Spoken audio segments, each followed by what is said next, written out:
Siluetas lejanas hay que, alzadas en medio del campo, proyectan con su elocuencia de piedra miles de historias cumplidas y por cumplir.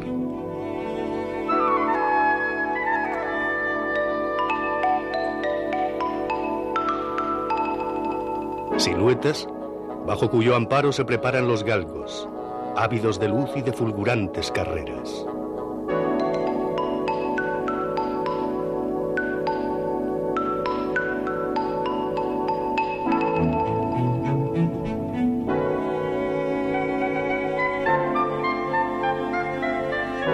Adentrarse por las calles de Medina del Campo es como voltear el viejo cristal de la clepsidra. Equivale efectivamente a dejar que los granos del tiempo, preñados de imágenes cíclicas, resbalen apresurados frente a nosotros.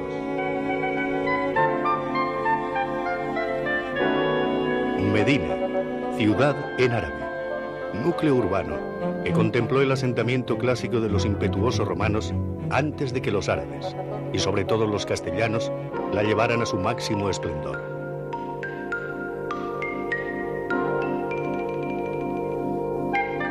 Nada esencial parece haberse perdido en esta espléndida plaza.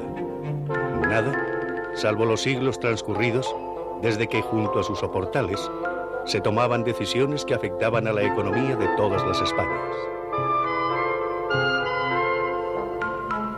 Estos edificios saben de nobles y reyes, de caballeros y damas, de banqueros y mercaderes. Lo saben desde sus desiguales alturas, desde sus dinteles y soportales individualmente escalonados.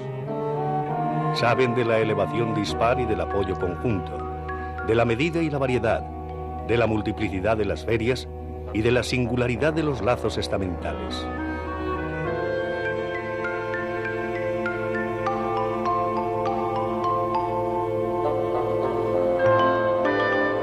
La Plaza Mayor de Medina del Campo constituyó un destacado ágora comercial para los grandes siglos del Renacimiento español.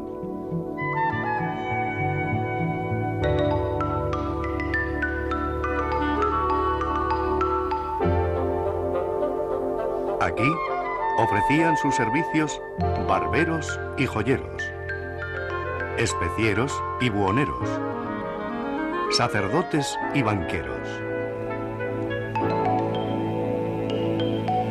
En permanente contacto con los más importantes centros comerciales de toda Europa, esta ciudad dio, entre otras novedades, su forma definitiva a la letra de cambio. Al amparo de tanta historia, las oficinas bancarias en torno a la Plaza Mayor parecen repetir ese rito del depósito y la fianza, del crédito y del interés, de todas las múltiples operaciones que la firma de una letra de cambio encierra.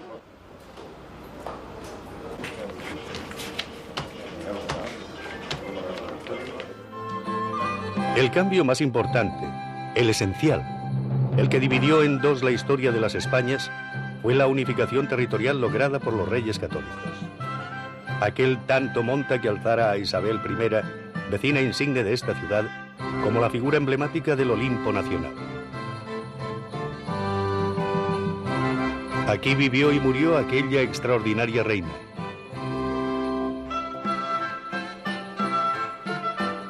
En escuadra perfecta, con el desmejorado palacio de Isabel, se alza un primoroso conjunto arquitectónico, el formado por las casas consistoriales y la de los arcos. De estructura granítica y estilo herreriano, las amplias portadas adinteladas de las casas consistoriales abren sus balconadas corridas, sus emblemas y torrecillas simétricas al extremo sur de la plaza. La silueta superior del conjunto, rica en pináculos y frontones amensulados, habla del poderío de una época tan gloriosa en arquitectura como detenida en el tiempo. Una época en la que la mesta tenía una importancia decisiva.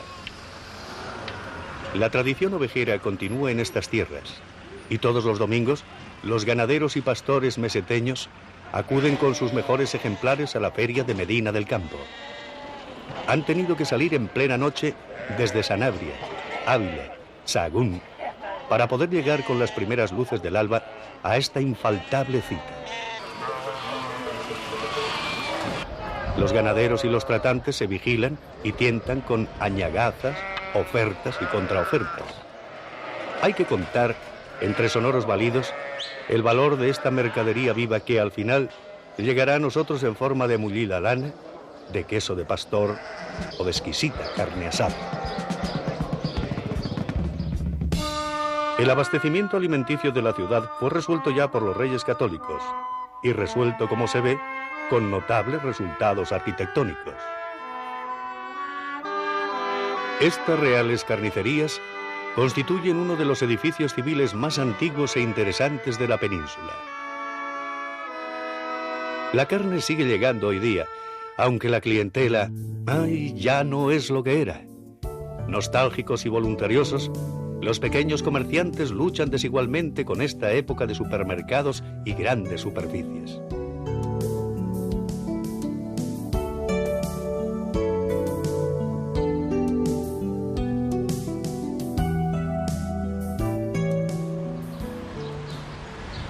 Tangente a las reales carnicerías, el único curso de agua de la ciudad muestra a lo largo del año mucho más cemento que líquido elemento. La sequía del arroyo Zapardiel es tan proverbial que el cauce ha sido entregado como mural a las modernas artes del spray y el graffiti.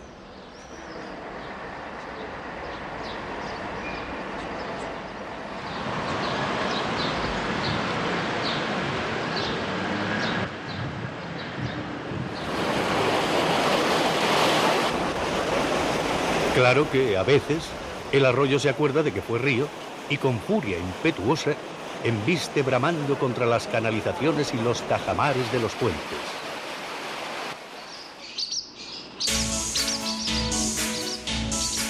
Con el hundimiento de sus antiguas ferias en el siglo XVII, Medina del Campo entró en un largo interregno de declive, olvido y despoblamiento. Esta larga curva de caída se enderezó a mediados del siglo pasado con la llegada del ferrocarril. El tren fue la nueva panacea de la ciudad. Estratégicamente situada entre el sur y el noroeste de la península, la estación de Medina del Campo se convirtió muy pronto en un nudo fundamental de avance y de desarrollo. Con el silbido y el traqueteo del tren, con las maletas de los viajeros y los viajantes, volvieron parte de los fueros comerciales de la ciudad.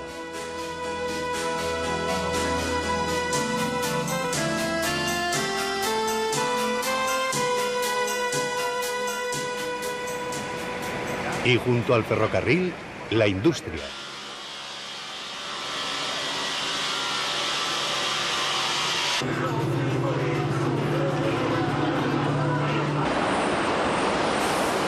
Medina del Campo cuenta con un amplio polígono donde se concentran factorías tan características como esta, que responde al castellano nombre de El Cid.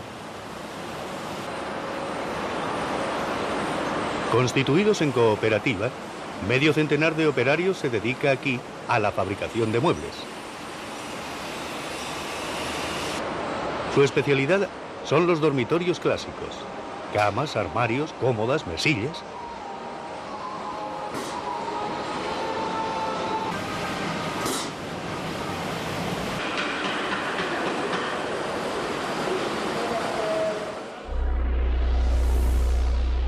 Vigilada por la centenaria silueta del castillo, otro ejemplo de la industria medinense se alberga bajo la envergadura cuasi quijotesca de este molino de viento. Aquí se da un salto del clasicismo a la vanguardia tecnológica.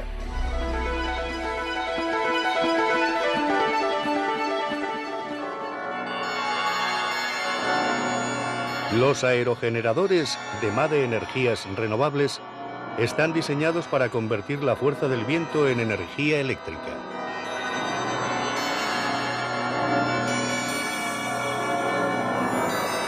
En esta planta de Medina del Campo se montan los diversos componentes de tan voluminosos aparatos. Energía de la naturaleza, energía perpetuamente renovable, camino abierto a una civilización cada vez más segura y autosostenible. Saltando del Homo Faber al Homo Religiosus, nos topamos en la Plaza Mayor de Medina con la Colegiata de San Antolín.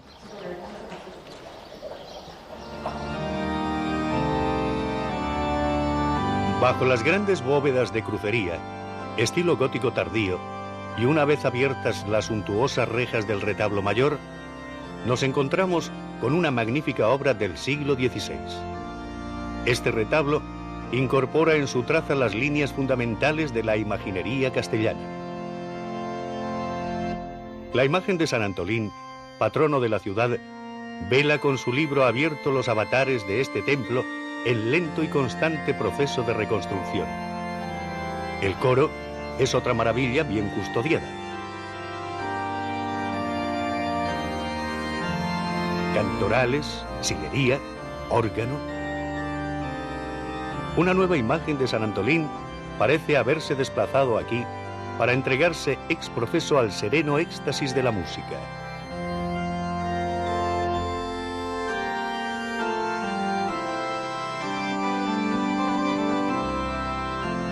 En las capillas laterales destacan dos tallas de extraordinaria factura.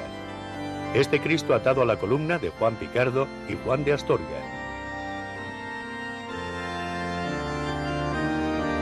Y este bautismo de Leonardo Carrión.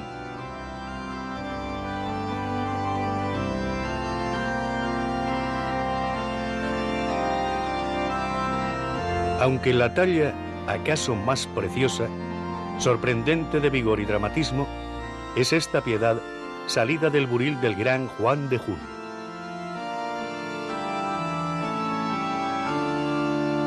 Esta capilla de estilo barroco fue el último cuerpo de fábrica añadido al templo a mediados del siglo XVIII.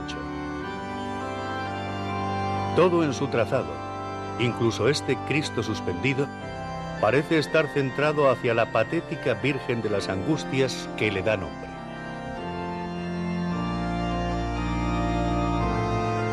Frente a ella encontramos la dulzura juvenil de esta otra Virgen, obra insigne de Alonso Cano. Aureolada de crotorantes cigüeñas, alta de muros y de campanas, la iglesia de San Miguel lleva 5 siglos vigilando el paso sobre el Zapardiel.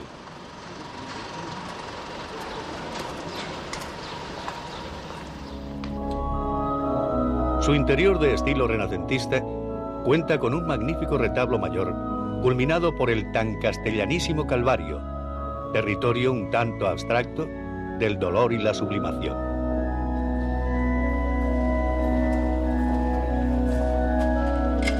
Siempre hay algún alma pía que anime las candelas eléctricas con cuya limosna se sostiene en parte el feroz porte guerrero de este San Miguel Matalud Vélez.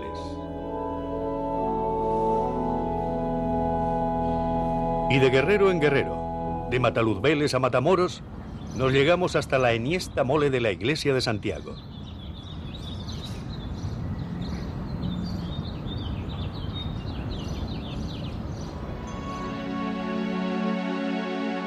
La planta de cruz latina ostenta en el interior un retablo central de 3 órdenes, obra de Pedro de la Cuadra.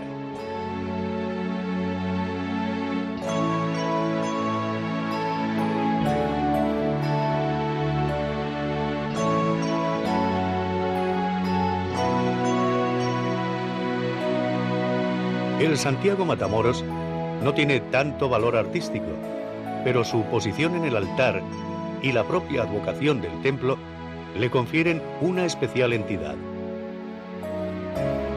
En el retablo izquierdo encontramos a San Ignacio de Loyola, extasiado en la devoción de la cruz.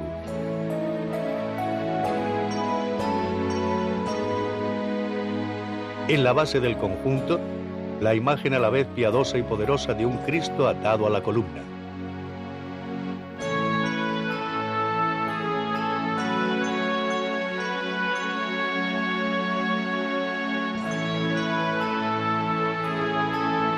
El infaltable tema mariano aparece bien tratado en esta delicada anunciación de reminiscencias rafaelistas y sobre todo en esta espléndida Virgen gótica en estado de esperanza.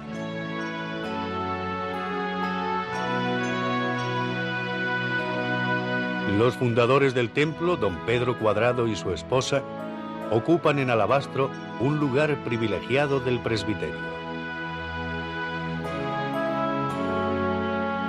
Mención especial merece esta pequeña capilla del siglo XVII con sus sorprendentes tallas relicarias.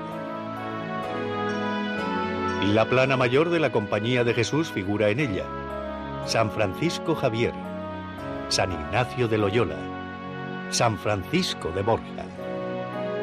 Desde la opuesta, femenina ringlera, nos miran los ofrecidos ojos de Santa Lucía y nos deslumbra el candor de los tiernos senos ofrendados a su vez por la paciente Santa Águeda. Esta suerte de piadoso naturalismo naif se hunde en las antípodas del hondo sentir poético que bullía en el más notable de los alumnos que este singular templo educó. San Juan de la Cruz vivió 18 años en Medina del Campo. Ejemplo de vida recóndita y de escritura profunda, este gran maestro de la lírica universal tomó los hábitos de carmelita descalzo en 1563. En 1591, tras una vida llena de rigores, prisiones y fervores místicos, entregó su alma a aquel que alumbraba su ardorosa llama de amor viva.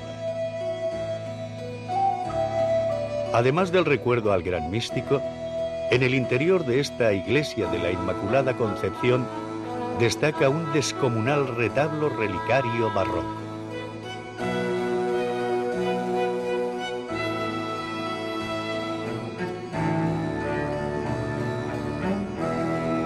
Al pie del retablo relicario se alza la efigie de Santa Teresa de Jesús. La doble presencia carmelita de la santa fundadora mística y del arrebatado y recóndito reformador nos habla del encuentro de ambas figuras en esta ciudad.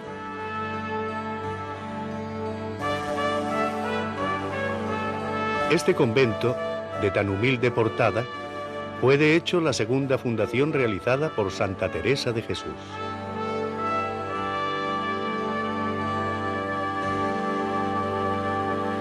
En la misma calle de Santa Teresa se levanta el convento de las Agustinas. La perfumada ofrenda de María Magdalena nos recuerda que este templo se acoge también a la piadosa advocación de la Santa Pecadora. Esteban Jordán supo expresar con humana agudeza en su Calvario todo el martirizado dinamismo del cuerpo crucificado. Estudio triangular de figuras y actitudes, de gestos y de miradas. El convento de Santa María la Real fue fundado por doña Leonor de Aragón, abuela de Fernando el Católico, que yace enterrada en estos muros.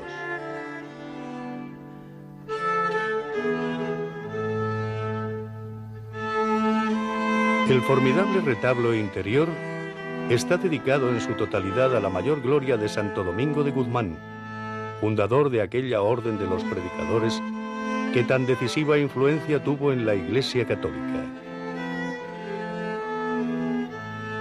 El arco rebajado del coro ostenta en sendos medallones las efigies de Carlos V y Fernando el Católico.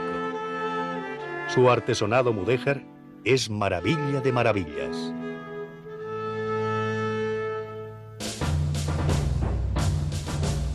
El Palacio de Dueñas, joya del Renacimiento castellano, fue proyectado por Luis de Vega, arquitecto de Carlos V.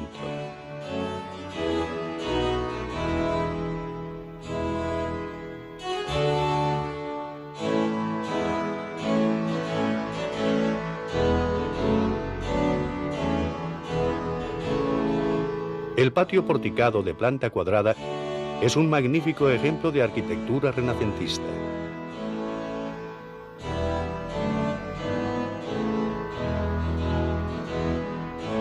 Se dice que el señor de esta casa, aquel opulento cambista Rodrigo de Dueñas, llegó en cierto modo a humillar con su magnificencia al propio Carlos V cuando el emperador se alojó aquí, camino de su retiro al monasterio de Yuste.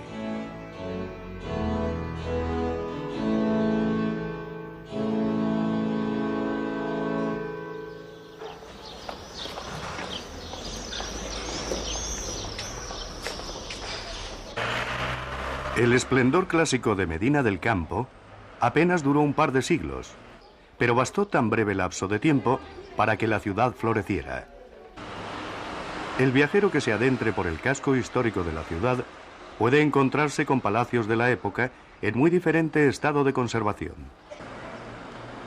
Palacio de Bornos y de Falces, palacios de Quintanilla, de Montalvo, del Almirante.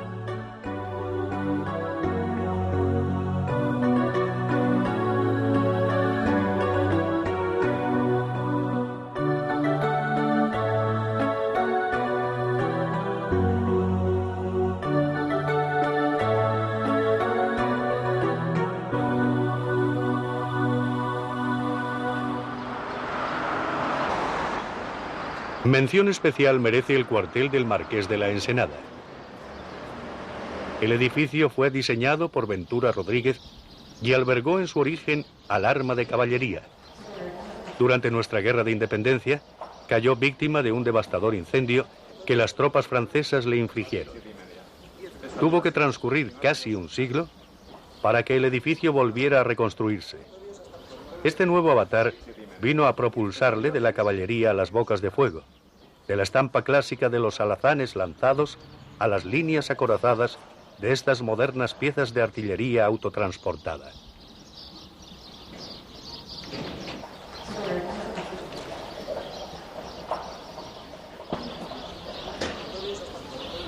El Hospital de la Purísima Concepción y de San Diego de Alcalá se construyó en el siglo XVI según los cánones herrerianos imperantes en la época.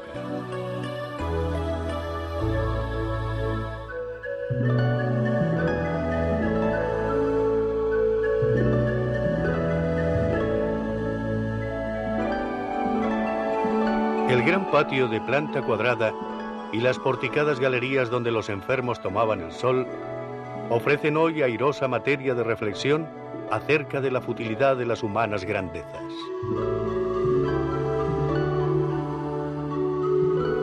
Grandes fueron, sin embargo, y mucho, aquellos medineses de los esplendorosos tiempos de las ferias. Este escudo repetido testifica de la generosidad de un mecenas especial, de la gloria de un afortunado cambista que donó su mejor hospital a la villa. Simón Ruiz Envito en el pincel de Pantoja de la Cruz, y en este volumétrico mármol, donde en compañía de sus dos esposas, recaba para la eternidad los favores del Altísimo.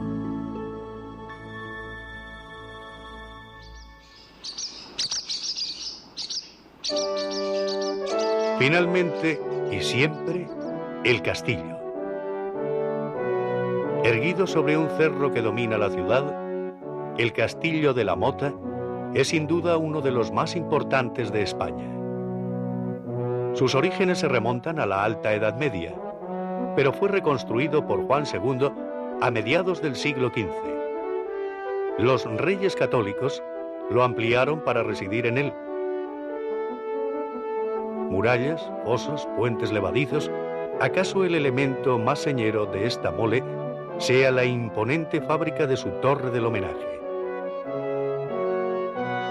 Todo aquel que pretendiera tomar la mota tenía que atravesar nada menos que 4 recintos erizados antes de llegar a su plaza de armas. Este último reducto de la resistencia estaba habilitado a la vez como fortaleza para la guerra y como residencia para la paz.